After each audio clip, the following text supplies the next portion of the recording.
Olá, pessoal! O propósito desse vídeo é apresentar para vocês a abordagem do ensino diferenciado.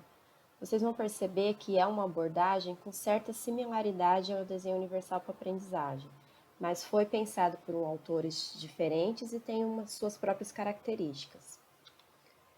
Eu começo com uma citação para a gente entender a essência dessa abordagem.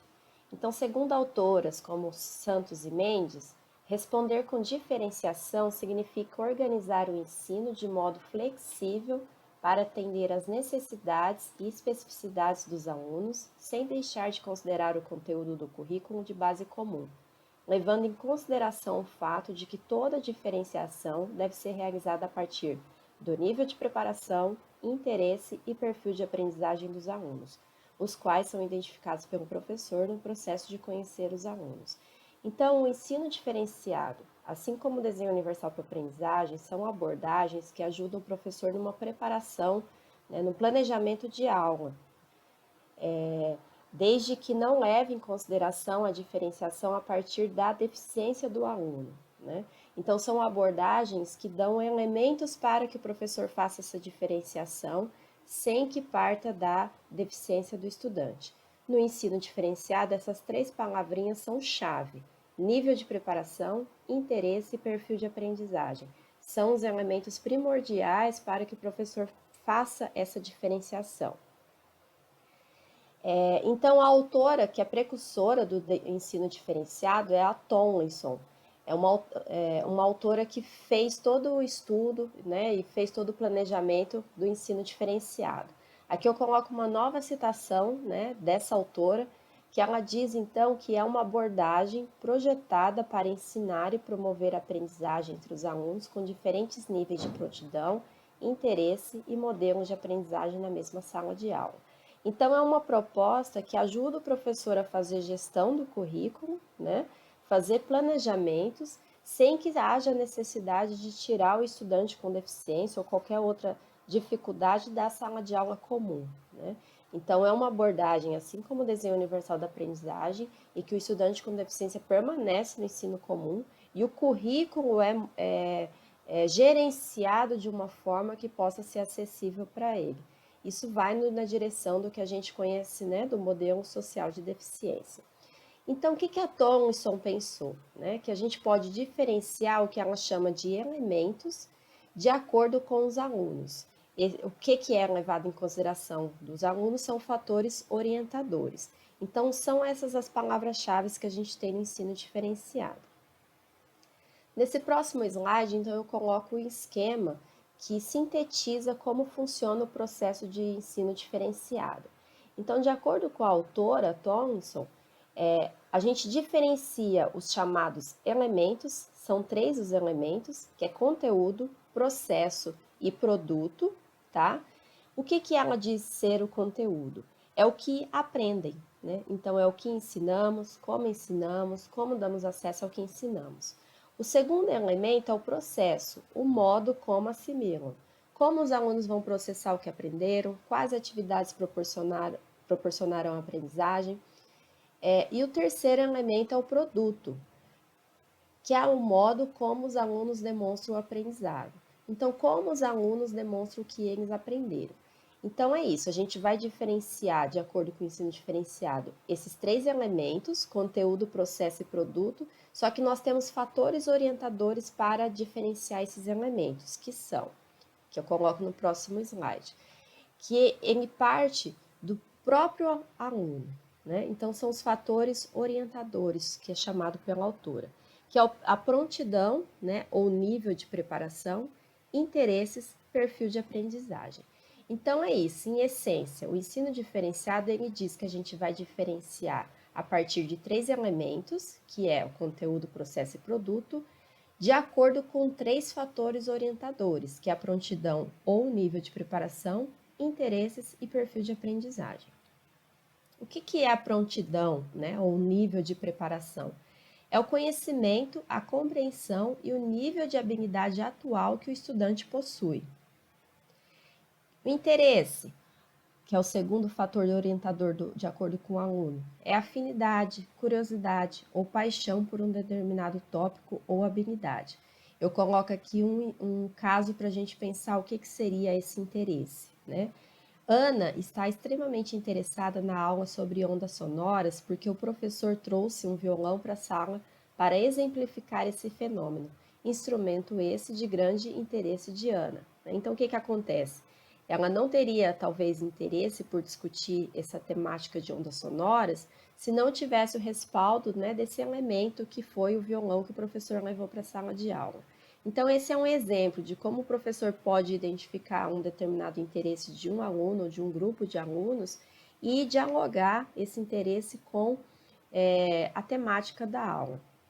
Então, ajudar os alunos a se conectarem com novas informações, conhecimentos e habilidades, revelando conexões com coisas que já consideram atraentes, intrigantes, relevantes e valiosas.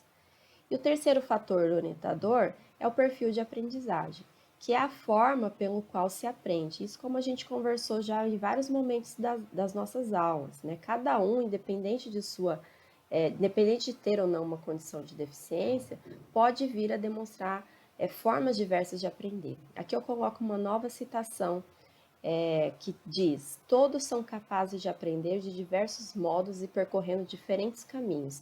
Entretanto, alguns modos e caminhos podem favorecer a aprendizagem de um aluno e dificultar a aprendizagem de outro. Aqui eu coloco alguns exemplos que mostram perfis de aprendizagem, como eles podem ser diversos de acordo com os alunos. Sofia prefere ouvir e acompanhar as explicações do professor no quadro.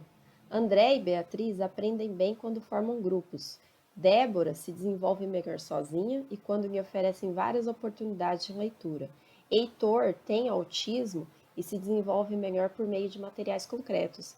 Diego tem autismo e aprende muito bem quando pode usar a tecnologia. São situações para a gente pensar que cada um tem sua individualidade, tem seu interesse, né, o seu perfil de aprendizagem diferente. Isso porque nós somos humanos, né? Isso entra na questão da diversidade humana. Aqui eu coloco mais outros exemplos que são tirados de publicações, né, da autora Thompson. Então nós temos, né, vamos pensar numa sala de aula com o perfil dos alunos. Beth, Ana e vários outros colegas realizam leituras com nível bem elevado. Qual que seria uma possível resposta do professor para a diferenciação? Para esses alunos, o professor Pedro inclui suas aulas livres para leituras com níveis diferenciados, incluindo os de nível mais avançado a esses alunos. Qual que foi a diferenciação, então? Ocorreu uma diferenciação de conteúdo com base na prontidão dos alunos, né? Então, o professor percebeu nessa sala de aula que tem alunos que leem já muito bem, né, num nível bem elevado, só que tem outros que têm dificuldade com a leitura. Então, ele vai diferenciar esse conteúdo, né, avaliando essa prontidão dos alunos. O que ele fez? Levou livros com níveis diferenciados de leitura. Outro exemplo, Max adora ferramentas e máquinas. Ele tem dificuldade com vocabulário, ortografia e leitura. Qual que é uma possível resposta do professor? O professor Pedro ajuda Max a desenvolver um banco de palavras referente a ferramentas, máquinas e peças de máquinas, aumentando seu vocabulário, aprimorando sua ortografia e estimulando sua escrita, né? Então, o Max ele teve a oportunidade de participar da mesma aula, só que com uma atividade que vai ajudar a desenvolver uma habilidade que ele ainda precisa, né? Então, houve a diferenciação do conteúdo e processo com base também no interesse e na prontidão do estudante. Outro ponto, né, que a Thompson traz na sua abordagem de ensino diferenciado, né, é a importância do trabalho, né, em classe de forma colaborativa, né, de forma conjunta entre os estudantes. Ela diz que muitos professores já utilizam intencionalmente grupos de trabalho em classe, né? E isso é muito importante para que os alunos em conjunto possam desenvolver suas habilidades, né, e compartilhar suas habilidades. E para essa formação de grupos, ela denomina, né, uma abordagem dentro do ensino diferenciado que são as estações ou ateliês de ensino, né?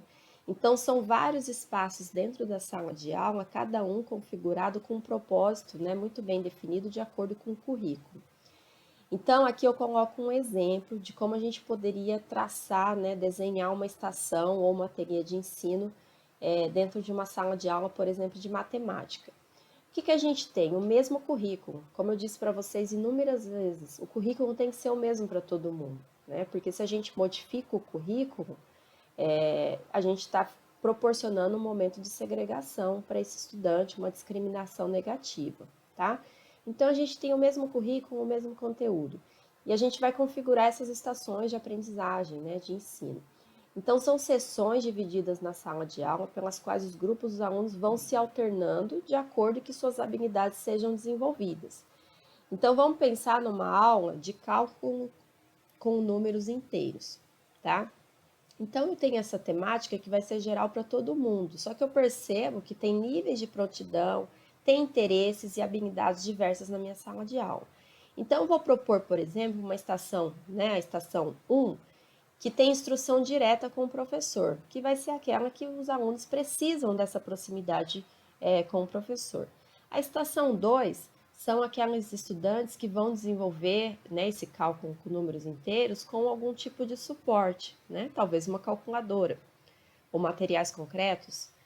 A estação 3 seriam, né, a mesma temática desenvolvida, trabalhada com materiais para manipulação e representação.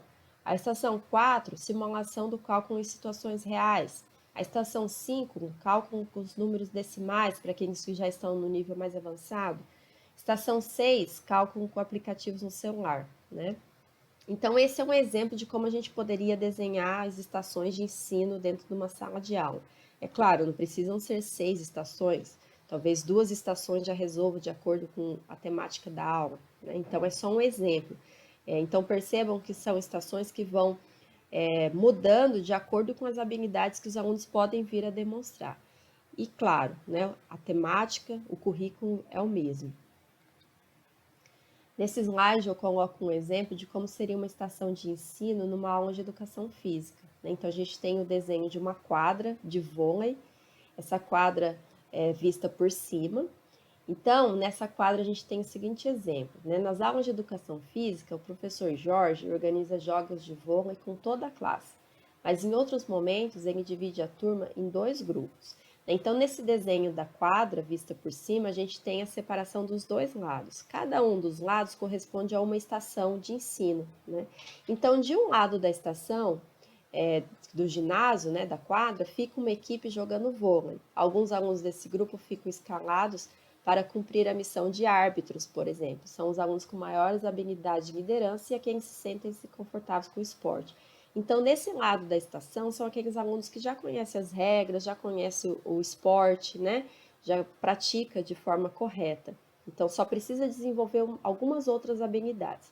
Agora, do outro lado da quadra, o professor monta grupos de alunos que precisam aperfeiçoar determinadas habilidades em comum, né? Como um saque, uma recepção da bola, regras do jogo, né?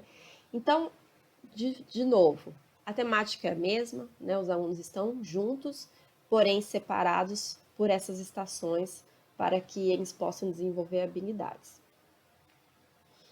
Então, nesse exemplo, o que foi diferenciado? A oportunidade que os alunos têm de desenvolver um domínio de uma habilidade, né? O modo como vão assimilar, que é o processo. Como foi diferenciado? Concentra-se na prontidão do aluno em uma habilidade, atende ainda o perfil de aprendizagem do aluno no momento que permite que aos alunos treinar e aprimorar a habilidade de liderança, para aqueles que foram determinados à condição de árbitro, por exemplo. Como foi diferenciado? Os alunos sentem-se melhor sobre sua participação em esporte quando podem desenvolver suas proezas nele. Ele tem maior acesso a essa oportunidade quando suas necessidades individuais são abordadas de maneira sistemática e focalizada por pelo menos parte do tempo da aula. Então, esse é um exemplo, no caso, né, da disciplina de educação física, mas para todas as outras podem ser pensadas. Então, o que vocês podem perceber, né? Como eu disse lá no começo, o ensino diferenciado ele tem algumas similaridades com o desenho universal da aprendizagem, né? Ele também é uma proposta com essa característica de tendência universal, né? De proporcionar uma gestão do currículo, né, um acesso do currículo dentro da própria sala de aula. Só que a gente vai pensando nas diferenciações, no que a gente pode diferenciar o ensino diferenciado do desenho universal da aprendizagem.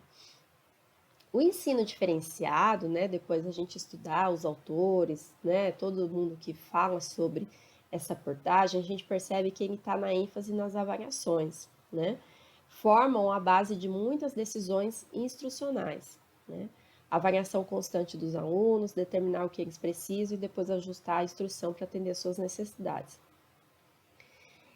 E o que acontece? Constantemente o professor ele vai fazendo avaliações, né? Não aquelas somativas, mas aquelas que ele vai observando, né? A evolução dos estudantes e observando. Agora, o DUA ele analisa esse ajuste de instrução de uma maneira diferente, né? Vamos pensar num seguinte exemplo. Quando um arquiteto está projetando um edifício, ele não espera que alguém em uma cadeira de rodas tente acessar o edifício antes de instalar uma rampa. Ele já sabe que ele tem que prever uma rampa porque faz parte das condições de acessibilidade desse edifício, né? Então, em vez disso, o arquiteto ele antecipa que alguém em uma cadeira de rodas vai precisar acessar o edifício e inclui a rampa do projeto original. Então, essa é a ideia para pensar no planejamento de aula, né? No currículo. Essa é a ideia do desenho universal da aprendizagem. A gente já sabe que a gente vai receber alunos diversos, condições diversas, que a gente já tem que prever acessibilidade. Então, o DUA ele é um planejamento, ele ajuda no nosso planejamento antes mesmo de conhecer os estudantes. A gente já tem que prever essa diversidade antes mesmo, né? Então, o desenho universal funciona da mesma maneira na sala de aula. Em vez de fazer ajustes à medida que surgem problemas, né, na lição, nas atividades, no desenvolvimento da aula, o professor antecipa esses problemas e incorpora modificações no currículo desde o início. Então, o DUA é um planejamento que antes mesmo de entrar na sala de aula, né, um planejamento geral. Agora, quando a gente entra na sala de aula, começa as atividades, começa apresentar o conteúdo, as discussões, a gente vai percebendo que alguns ajustes são necessários. Nesse ponto entra o ensino diferenciado, né? São os refinamentos, naquele momento que a gente já começa a conhecer o perfil de aprendizagem dos alunos, né? O nível de preparação que cada um tem, isso a gente só vai conhecendo com a prática do dia a dia. Então, os professores eles devem antecipar as diferenças dos alunos e planejá-las desde o início, né? Respeitando esse conceito da diversidade humana. No entanto, eles devem também monitorar o progresso dos alunos e implementar ajustes que precisam ser feitos à medida que avançam. Nesse ponto, o ensino diferenciado funciona muito bem. Então, a distinção entre a abordagem do ensino diferenciado e o desenho universal da aprendizagem reside no fato de que o ensino diferenciado propõe as estratégias de ensino atenda às necessidades individuais do estudante, sem focar em deficiência, né, mas nas suas particularidades, que são identificadas através de uma avaliação formativa, enquanto o DUA propõe que o ensino seja propositalmente delineado para atender a todos os estudantes. Então, essa é, em essência, essa é a distinção entre esses dois modelos, tá? Então, é como se o ensino diferenciado estivesse dentro do desenho universal da aprendizagem, tá? O desenho universal da aprendizagem é um planejamento que contempla propositalmente uma multiplicidade de possibilidades. Lembre-se lá dos 3 elementos que a gente colocou, né, no desenho universal da aprendizagem, que a gente discutiu. Agora, o ensino diferenciado ele apoia os ajustes e refinamentos que são necessários durante todo esse processo, certo? Então, é isso que a gente tinha para apresentar para vocês sobre ensino diferenciado. Qualquer dúvida, eu estou à disposição. E até mais.